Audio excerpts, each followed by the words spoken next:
ചില പേഷ്യൻസ് തല വെട്ടിപ്പൊളക്കുന്ന വേദനയാണ്, ആഴ്ചയിൽ ഒരിക്കലെങ്കിലും ഇങ്ങനത്തെ വേദന എനിക്ക് വന്നു പോകുന്നുണ്ട്. ഈ വേദന വന്നു കഴിഞ്ഞാൽ പിന്നെ ഒന്നും ചെയ്യാൻ കഴിയില്ല, ഒരു സൈഡ് മൊത്തം വല്ലാത്ത വേദനയാണ്, അത് വന്നു കഴിഞ്ഞാൽ ബാലൻസ് തെറ്റുന്നതായിട്ട് തോന്നുന്നു, ആൻഷ്യസ് ആവുന്നു, വീട്ടിലെ കാര്യങ്ങളൊന്നും പിന്നെ ശ്രദ്ധിക്കാൻ കഴിയില്ല, കണ്ണിലൊക്കെ ഇരുട്ട് കയറുന്ന പോലുള്ള ഫീലാണ്, ഒരു സൈഡ് വേദന ഉണ്ടാവും, ഒരു സൈഡിന് ഒരു കുഴപ്പവും ഉണ്ടാവില്ല എന്നൊക്കെ കംപ്ലൈൻറ്റ് പറഞ്ഞ് വരാറുണ്ട്. അപ്പോൾ ഇത്തരം ഹെഡേക്ക് വരുന്നത് മൈഗ്രെയിൻ ഹെഡേക്കാണ്, വൺ സൈഡഡ് ഹെഡേക്ക് ആയിട്ട് വരുന്നത്.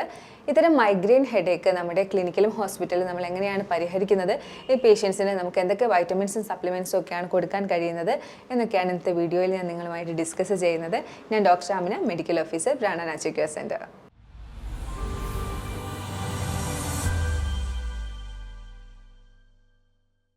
മൈഗ്രെയിൻ ഹെഡേക്ക് മാത്രമല്ല ഉണ്ടാവുന്നത്, പലതരത്തിലുള്ള തലവേദനകളുണ്ട്. സാധാരണയായി കണ്ടുവരുന്നത് സൈനസ് ഹെഡേക്ക് വരുന്നുണ്ട്, അതുപോലെ തന്നെ ടെൻഷൻ ഹെഡേക്ക് വരുന്നുണ്ട്, ക്ലസ്റ്റർ ഹെഡേക്ക് വരുന്നുണ്ട്, അതുപോലെ മൈഗ്രെയിൻ ഹെഡേക്കും വരുന്നുണ്ട്. സൈനസ് ഹെഡേക്ക് എന്ന് പറഞ്ഞാൽ ഒരുവിധമുള്ള ആൾക്കാർക്കൊക്കെ അറിയാം, സൈനസ് ക്യാവിറ്റി, ഫേസിൽ ക്യാവിറ്റീസ് ഉണ്ട്. അപ്പോൾ ഈ ക്യാവിറ്റിയിൽ കഫം നിറഞ്ഞിട്ട് ഉണ്ടാവുന്ന ഒരു തലവേദനയാണ് സൈനസൈറ്റിസ് എന്ന് പറയുന്നത്. കൂടുതലായിട്ടും ചൂട് കാലത്തൊക്കെ വരുന്ന, കവിളെല്ലിൽ വരുന്ന, അതുപോലെ തന്നെ പുരികത്തിൻ്റെ ഭാഗത്തൊക്കെ കണ്ടുവരുന്ന തലവേദനയാണ് സൈനസ് ഹെഡേക്ക്. അതുപോലെ തന്നെ ടെൻഷൻ വരുമ്പോഴത്തേക്കും വരുന്ന ഹെഡേക്ക് നെറ്റിയിൽ, നമ്മുടെ നെറ്റിയുടെ ഭാഗത്ത്, രണ്ട് ഭാഗത്തും ഉണ്ടാവും ഇത്തരം ഹെഡേക്ക്.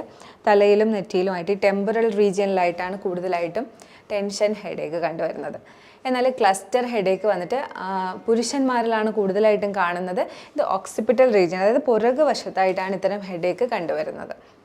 ഇതൊന്നുമല്ല മൈഗ്രെയിൻ ഹെഡേക്ക്. എല്ലാവർക്കും മൈഗ്രെയിനെ കുറിച്ച് നല്ല അവയർനെസ് ഉണ്ട്, എന്നാൽ പോലും കുറച്ചെങ്കിലും ആളുകൾ മൈഗ്രെയിൻ വരുമ്പോൾ അത് ട്യൂമറാണോ എന്ന് പോലും സംശയിക്കുന്നുണ്ട്. ഈ ഒരു സാഹചര്യത്തിലാണ് ഞാൻ മൈഗ്രെയിനെ കുറിച്ച് പറയുന്നത്. മൈഗ്രെയിൻ എപ്പോഴും വൺ സൈഡായിട്ടാണ് വരുന്നത്, വൺ സൈഡഡ് ഹെഡേക്ക് ആയിരിക്കും. ഇത് കൂടുതലായിട്ട് ഇതിനൊരു ക്രൈറ്റീരിയ ഉള്ളതെന്ന് പറഞ്ഞാൽ, വെയിൽ അടിച്ചു കഴിഞ്ഞാൽ, അല്ലെങ്കിൽ കൂടുതൽ സൗണ്ട് കേട്ട് കഴിഞ്ഞാൽ, പിന്നെ നിങ്ങൾ ഫുഡ് സ്കിപ്പ് ചെയ്താൽ, ഉറക്കം സ്കിപ്പ് ചെയ്താൽ, വെള്ളം കുടിക്കുന്നത് കുറഞ്ഞു പോയാൽ ഒക്കെയാണ് ഇത്തരം മൈഗ്രെയിൻ ഹെഡേക്ക് കൂടുതലായിട്ടും നിങ്ങൾക്ക് ട്രിഗറായിട്ട് വരുന്നത്. ഈ ഹെഡേക്ക് വൺ സൈഡായിട്ടായിരിക്കും വരുന്നത്. ത്രോബിങ് പെയിൻ എന്ന് പറയും, ഇങ്ങനെ പുള്ളിങ് ആയിട്ടുള്ളൊരു പെയിൻ ആയിരിക്കും, നമുക്ക് അസഹനീയമായിരിക്കും. പിന്നെ ലൈറ്റ് കാണാനോ, അതുപോലെ തന്നെ ഫോട്ടോഫോബിയ എന്നാണ് പറയുന്നത്. പിന്നെ നമുക്ക് ലൈറ്റിനോട് ഭയങ്കര ഒരു വിരക്തിയായിരിക്കും, സൗണ്ട് കേൾക്കാൻ കഴിയില്ല. അതുകൊണ്ടാണ് നമുക്ക് വീട്ടമ്മമാർക്കൊക്കെ ഇത്തരം ഹെഡേക്ക് വന്നു കഴിഞ്ഞാൽ കുഞ്ഞുങ്ങളെ മാനേജ് ചെയ്യാൻ പറ്റില്ല, വീട്ടിലെ ജോലികൾ മാനേജ് ചെയ്യാൻ പറ്റില്ല. അപ്പോൾ ഇതൊക്കെയാണ് സാധാരണയായി മൈഗ്രെയിൻ ഹെഡേക്കിൽ കണ്ടുവരുന്ന കുറച്ച് ലക്ഷണങ്ങളും ബുദ്ധിമുട്ടുകളുമൊക്കെ. അപ്പം ബ്രെയിൻ ട്യൂമർ വരുന്ന സാഹചര്യത്തിൽ ഒരിക്കലും ഇത്തരം ഒരു തലവേദന ആയിരിക്കില്ല വരുന്നത്. തലവേദന ഉണ്ടാവില്ല എന്നല്ല, തലവേദന ഉണ്ടാവാം, പക്ഷേ തലവേദനയുടെ കൂടെ ഇവർക്ക് കൂടുതലായിട്ടും ഒരുപാട് ക്ഷീണം, എപ്പോഴും ക്ഷീണം അനുഭവപ്പെടുക, വെയിറ്റ് കുറയുക, അതുപോലെ തന്നെ ഒന്നും ചെയ്യാൻ കഴിയുന്നില്ല. ഇതുപോലെ ആഴ്ചയിൽ ഒരിക്കലായിരിക്കില്ല തലവേദനയുടെ ഒരു അറ്റാക്ക് വരുന്നത്, എപ്പോഴും തലവേദന ഉണ്ടാകുക.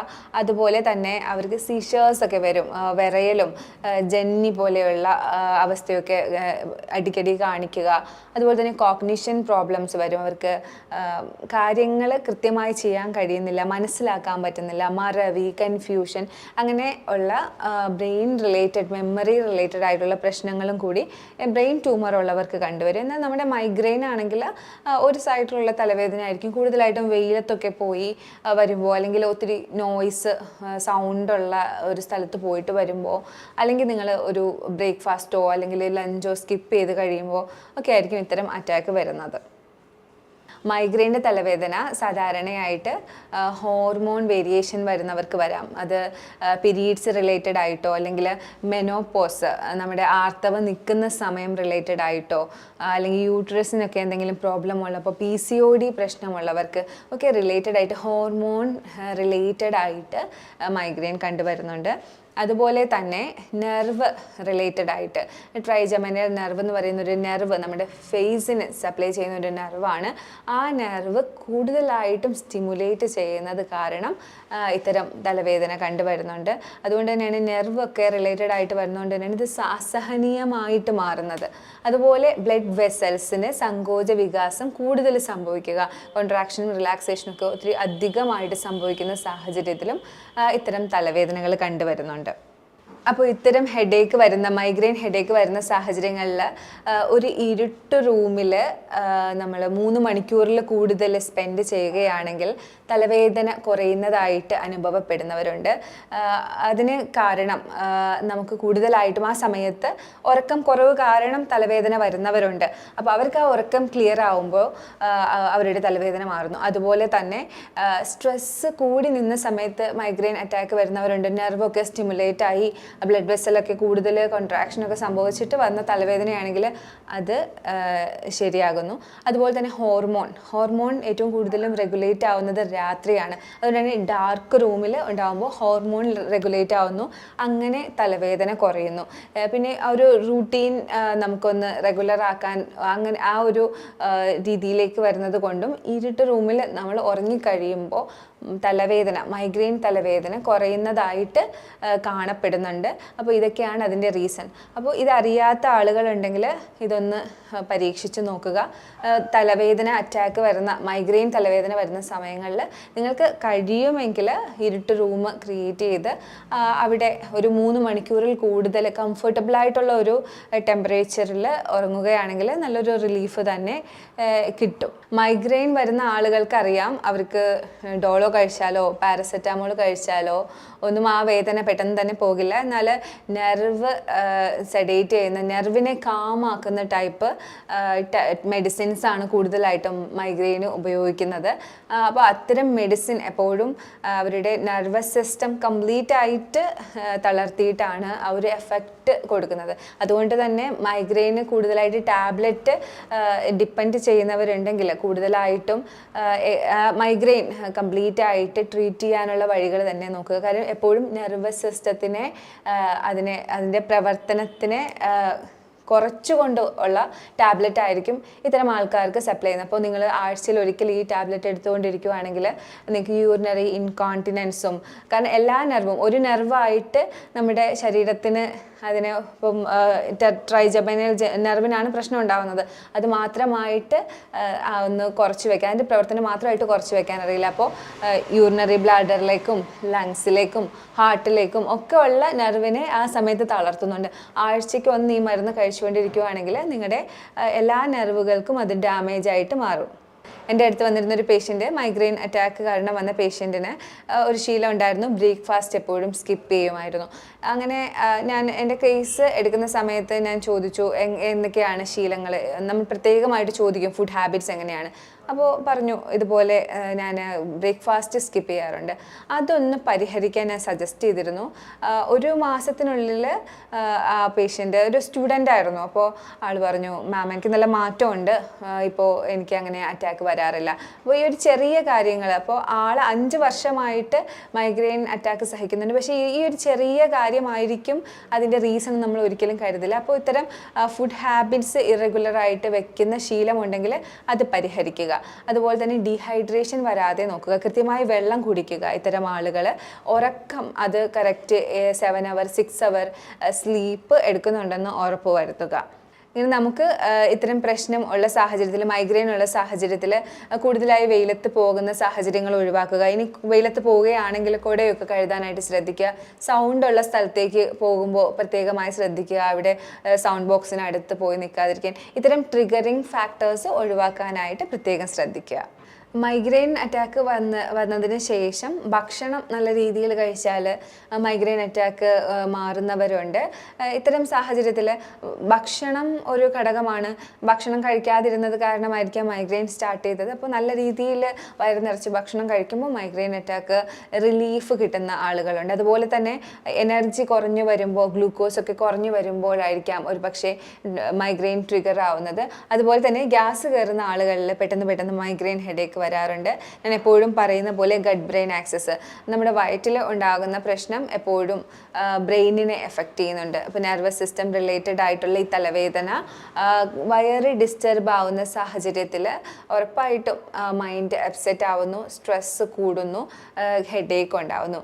അതുകൊണ്ട് വയറിൻ്റെ ഹെൽത്തും മൈഗ്രെയിൻ വരുന്നവർ പ്രത്യേകമായിട്ട് ശ്രദ്ധിക്കണം. മൈഗ്രെയിൻ ഹെഡേക്ക് ഉള്ളവർക്ക് സാധാരണയായി കണ്ടുവരുന്നതാണ് വോമിറ്റിങ്ങും നോസിയയും ഒക്കെ. എന്നാൽ വോമിറ്റിങ് കഴിയുമ്പോൾ നമുക്കൊരു നല്ല റിലീഫ് ഫീൽ ചെയ്യാറുണ്ട്. അത് മറ്റൊന്നും കൊണ്ടല്ല, നമ്മളെപ്പോഴും വോമിറ്റ് ചെയ്യുമ്പോൾ ആസിഡിൻ്റെ പ്രശ്നങ്ങൾ കൊണ്ടുണ്ടായ തലവേദനയാണെങ്കിൽ ആസിഡൊക്കെ ക്ലിയർ ആവുന്നു. അത് മാത്രമല്ല, വോമിറ്റ് ചെയ്യുന്ന സാഹചര്യത്തിൽ എൻഡോർഫിൻ റിലീസ് ചെയ്യും, ഹാപ്പി ഹോർമോൺ ആയിട്ടുള്ള എൻഡോർഫിൻ. അങ്ങനെ ഉള്ള സാഹചര്യത്തിൽ നമുക്ക് തലവേദന മാറിക്കിട്ടും. ഇത്തരം മൈഗ്രെയിൻ ഹെഡേക്ക് പൂർണ്ണമായി മാറ്റാൻ കഴിയുമോ എന്ന ചോദ്യത്തിന് ഉറപ്പായിട്ടും മൈഗ്രെയിൻ ഹെഡേക്ക് പൂർണ്ണമായി നമുക്ക് അവോയ്ഡ് ചെയ്യാം. ഒരു ലൈഫ് സ്റ്റൈൽ ചേഞ്ച് തന്നെ ഇതിന് കൊണ്ടുവരേണ്ടതുണ്ട്. കാരണം ഇതിന് ട്രിഗറിങ് ഫാക്ടർ എപ്പോഴും ലൈഫ് സ്റ്റൈൽ റിലേറ്റഡ് ആണ്. അപ്പോൾ ഇത്തരം ആളുകൾ അവരുടെ റൂട്ടീൻസ് ഒരിക്കലും മുടക്കാതിരിക്കുക, കൃത്യമായി ഭക്ഷണം കഴിക്കുക, കൃത്യമായി വെള്ളം കുടിക്കുക, കൃത്യമായിട്ടുള്ള ഉറക്കം, അതുപോലെ തന്നെ സ്ട്രെസ് ഫ്രീ ആയിട്ടുള്ള, അപ്പോൾ അതിനുവേണ്ടി മെഡിറ്റേഷൻ, യോഗ ഒക്കെ ചെയ്യുക, നല്ല ഭക്ഷണങ്ങൾ കഴിക്കുക. ഇത്തരം നല്ല ലൈഫ് സ്റ്റൈലാണ് ഒരു മൈഗ്രെയിൻ പേഷ്യൻറ്റിന് ആദ്യമായിട്ട് തന്നെ വേണ്ടത്. മൈഗ്രെയിൻ അറ്റാക്ക് ഉണ്ടാകുന്ന ആളുകൾക്ക് ഞാൻ എപ്പോഴും പറഞ്ഞു കൊടുക്കുന്ന ഒരു റെമഡിയാണ് എംപ്റ്റി സ്റ്റൊമക്കിൽ രാവിലെ എണീക്കുമ്പോൾ തന്നെ വെറും വയറ്റിൽ ആപ്പിൾ, അത് ഗ്രീൻ ആപ്പിൾ അല്ലെങ്കിൽ നോർമൽ ആപ്പിൾ കഴിക്കുക. അപ്പോൾ ഇതിലുള്ള ഒരു സെൻറ്റ് വന്നിട്ട് നമുക്ക് മസിൽ കോൺട്രാക്ഷൻ കുറച്ച് മസിൽ റിലാക്സേഷൻ തരും. അങ്ങനെ നമുക്ക് ഹെഡേക്ക് കുറഞ്ഞു കിട്ടും, അതിൻ്റെ അറ്റാക്ക് വരുന്നത് കുറഞ്ഞു കിട്ടും. അതുപോലെ തന്നെ മഗ്നീഷ്യം കൂടുതലായിട്ട് അടങ്ങിയിട്ടുള്ള green leafy vegetables, nuts, seeds, avocados ഒക്കെ ഉപയോഗിക്കുന്നത് തലവേദന കുറയാൻ ഹെൽപ്പ് ചെയ്യും. റീസെൻ്റ് ആയിട്ടുള്ള സ്റ്റഡീസിൽ മൈഗ്രെയിൻ പേഷ്യൻസിൽ മഗ്നീഷ്യം കുറഞ്ഞു വരുന്നതായിട്ട് കണ്ടുപിടിച്ചിട്ടുണ്ട്. അപ്പോൾ അതുകൊണ്ട് തന്നെ മഗ്നീഷ്യം അടങ്ങിയിട്ടുള്ള ഭക്ഷണം കഴിക്കുന്നത് മൈഗ്രെയിൻ ഹെഡേക്ക് കുറച്ചു കൊണ്ടുവരും. എപ്പോഴും പറയുന്നത് പോലെ omega-3 ഫാറ്റി ആസിഡ് നമ്മുടെ ബ്രെയിൻ സെല്ലിനെ ഡെവലപ്പ് ചെയ്യാൻ ഹെൽപ്പ് ചെയ്യുന്ന പോലെ നെർവ് സെൽസിനെ ഡെവലപ്പ് ചെയ്യാൻ ഹെൽപ്പ് ചെയ്യുന്നത് കൊണ്ട് തന്നെ ഫിഷും അതുപോലെ അവക്കാഡോസും ഒലീവ് ഓയിൽസും ഒക്കെ മൈഗ്രെയിൻ പേഷ്യൻസിന് ഹെൽപ്പ് ചെയ്യും.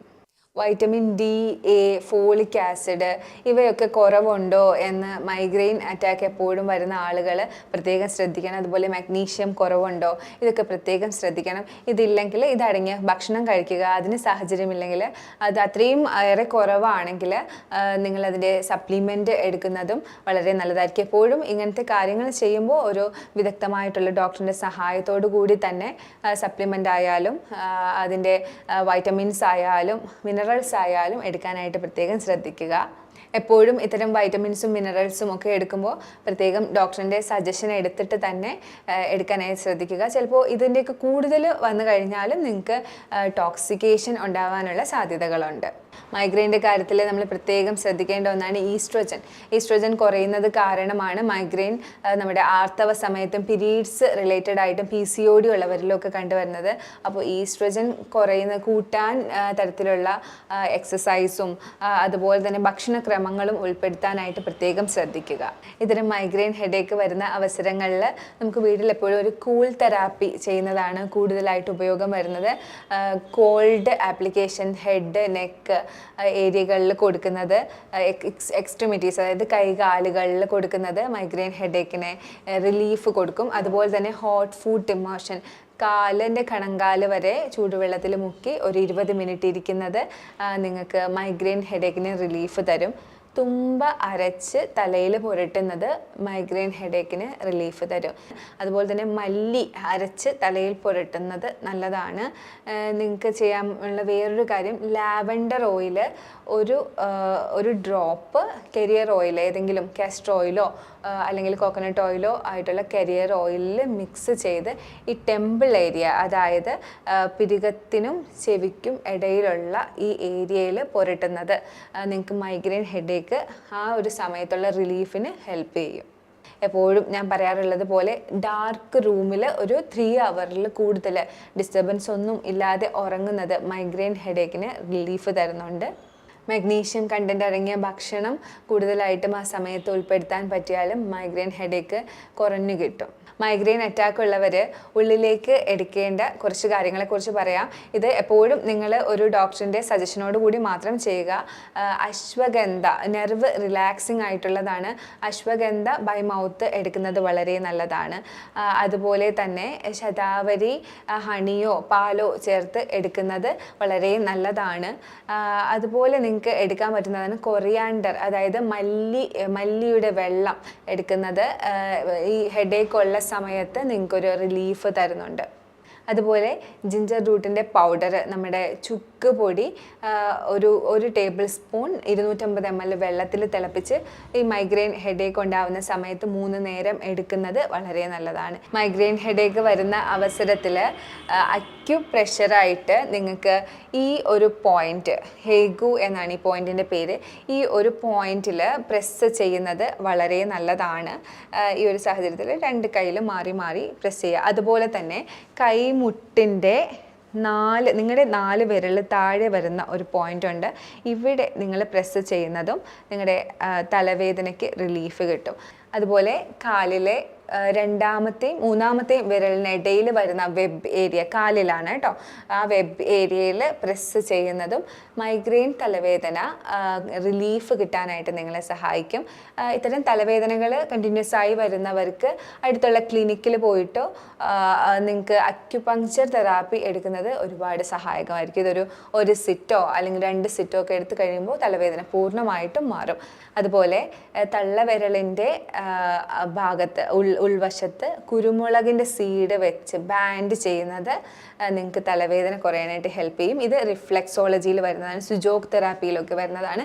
ഈ ഭാഗത്താണ് തലയിലേക്കുള്ള കാപ്പിലറി സപ്ലൈസ് എല്ലാം കൂടുതലായിട്ടും ഇവിടെയാണ് വന്നിരിക്കുന്നത് റിഫ്ലെക്സോളജി പ്രകാരം. അപ്പോൾ ഇവിടെ നിങ്ങൾ കുരുമുളകിൻ്റെ സീഡ്സ് വെച്ച് ഒരു ബാൻഡ് കൊണ്ട് നല്ല ഇറുക്കി നല്ല മുറുക്കെ വെച്ച് കഴിഞ്ഞാൽ 1 നൈറ്റ് വെച്ച് കഴിഞ്ഞാൽ നിങ്ങളുടെ തലവേദനയ്ക്ക് റിലീഫ് കിട്ടും. അപ്പോൾ ഇത്രയൊക്കെയാണ് മൈഗ്രെയിൻ ഹെഡേക്കിനെ കുറിച്ച് എനിക്ക് നിങ്ങളോട് പറയാനുള്ളത്. ഇതിൽ ഏതെങ്കിലുമൊക്കെ നിങ്ങൾക്ക് കഴിയുന്ന കാര്യങ്ങൾ കൺസിസ്റ്റൻസിയോട് കൂടി ചെയ്യുകയാണെങ്കിൽ ഉറപ്പായിട്ടും നിങ്ങൾക്ക് മൈഗ്രെയിൻ ഹെഡേക്കിന് നല്ലൊരു റിലീഫ് തന്നെ കിട്ടും. മൈഗ്രെയിൻ ഹെഡേക്ക് പിന്നെ നിങ്ങൾക്ക് വരാത്ത രീതിയിൽ നിങ്ങൾക്ക് മാറ്റാൻ കഴിയും. ഞാൻ പറഞ്ഞ കാര്യങ്ങളിൽ നിങ്ങൾക്ക് എന്തെങ്കിലുമൊക്കെ ഡൗട്ട് ഉണ്ടെങ്കിൽ കാണുന്ന നമ്പറിൽ കോൺടാക്റ്റ് ചെയ്യുക. ഇനിയൊരു വീഡിയോയിൽ കാണുന്നവരേക്കും ബൈ.